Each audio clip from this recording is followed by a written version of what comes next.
As Long as You Wish, written by John O'Keefe in 1955.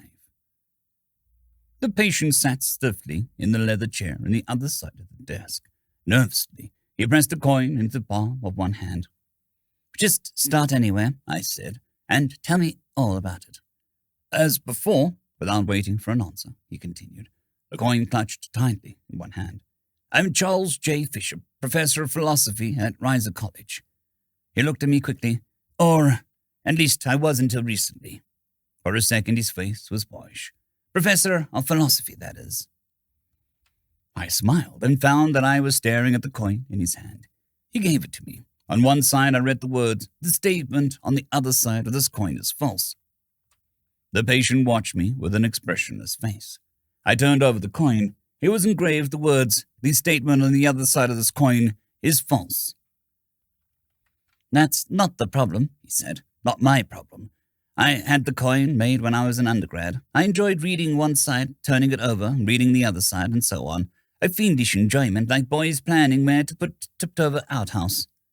I looked at the patient. He was 38, single, medium build, with an MA and PhD from the Eastern University. I knew this and more from the folder on my desk. "8 months ago," he continued, "I read about a sphere found in the Paney Island." He stopped, looking at me questioningly. "Yes, I know," I said. I opened my desk drawer, took out a clipping from the newspaper, and handed it to him. "That's it." I read the clipping before putting it back in the drawer. Manila, September 24th.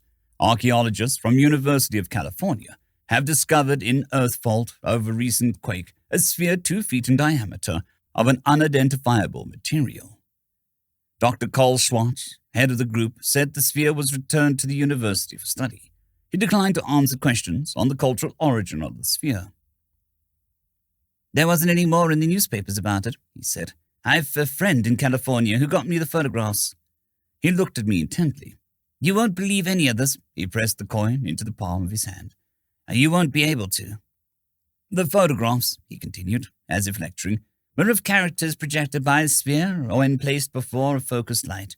The sphere was transparent, you see, embedded with dark microscopic specks. By moving the sphere a certain distance each time, there was a total projection of 360 different characters in 18 different orderings, or 19 different orderings if you count one, which was the list of all the characters."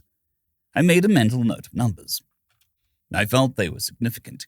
"As I said," he continued, "I obtained the photographs of the characters, very strange shapes, totally unlike the characters of Oriental languages, but yet that is the closest way to describe them." He jerked forward in his chair, "except, of course, ostensively."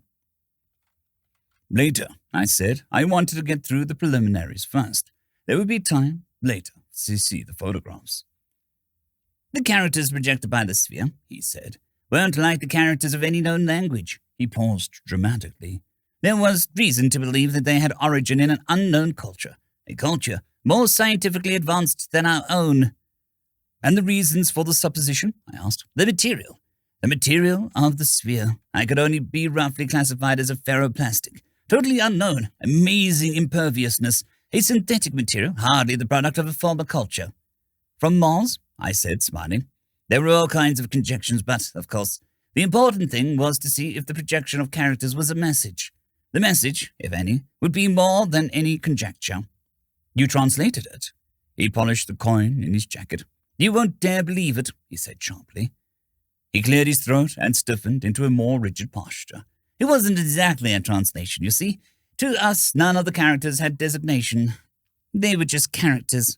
"So it was a problem of decoding?" I asked. "As it turns out, no. Decoding is dependent on knowledge of language characteristics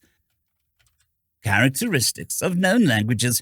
Decoding was tried, but without success. No, what we had to find was a key to the language."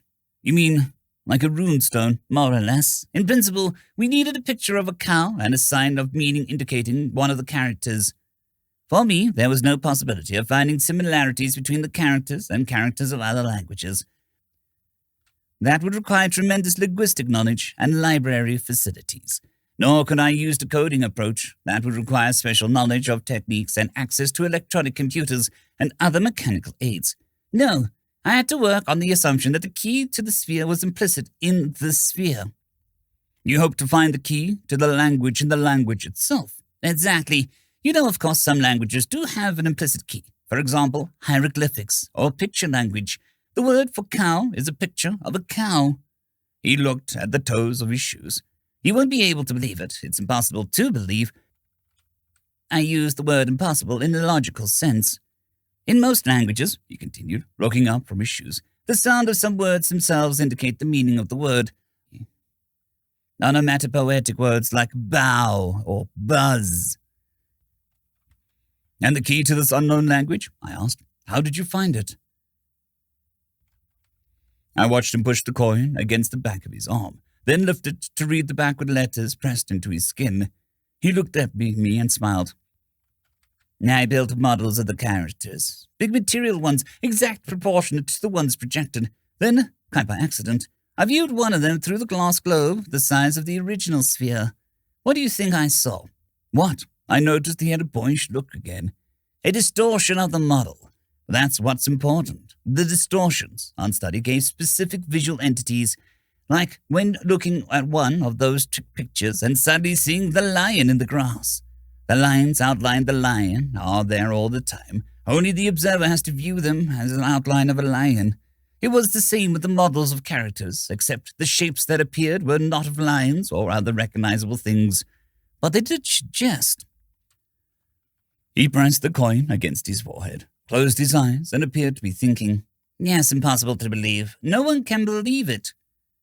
In addition to the visual response, the distortions gave me a definite feeling. Not mixtures of feelings, but one definite emotional experience. How do you mean? One character, when viewed through the globe, gave me a visual image and, at the same time, a strong feeling of light hilarity. I take it, then, that these distortions seem to connote meanings, rather than denote them. You might say that their meaning was conveyed through a Gestalt experience on the part of the observer. Yes, each character gave a definite Gestalt. But the Gestalt was the same for each observer. Or at least the 35 observers, there was an 80% correlation. I whistled softly. And the translation? Doctor, what would you say if I told you that the translation was unbelievable, that it couldn't be seriously entertained by any man?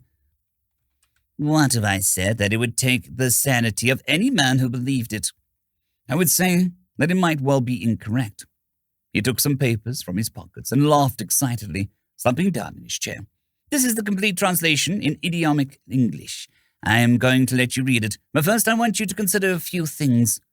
He hid the papers behind the back of his chair. His face became even more boyish, almost as if he were deciding on where to put the tipped-over outhouse.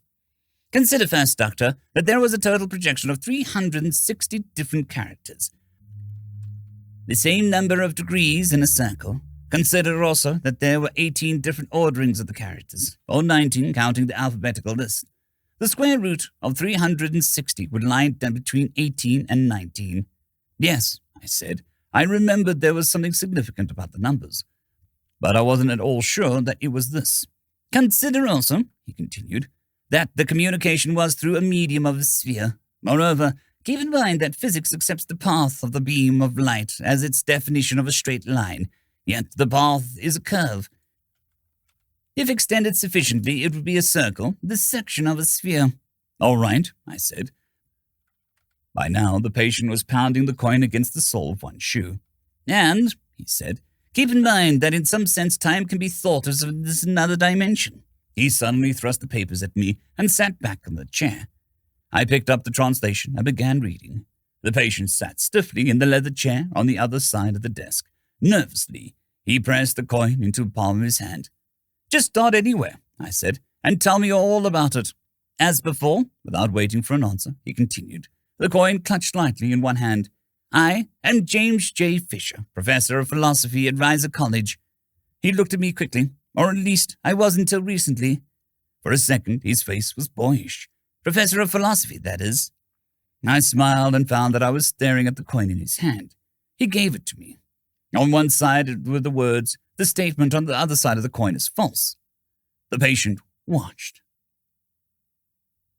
End of story. I'd quickly like to thank the T5 peeps. Cold War Boomerwaffen, Severin Cerberus, Bushmaster 177, Henry the Red, Caspar Arnholtz, Cold War Boomerwaffen, Elijah Silvercross, Dragzoon WRE, and Severin Cerberus. Thank you very much.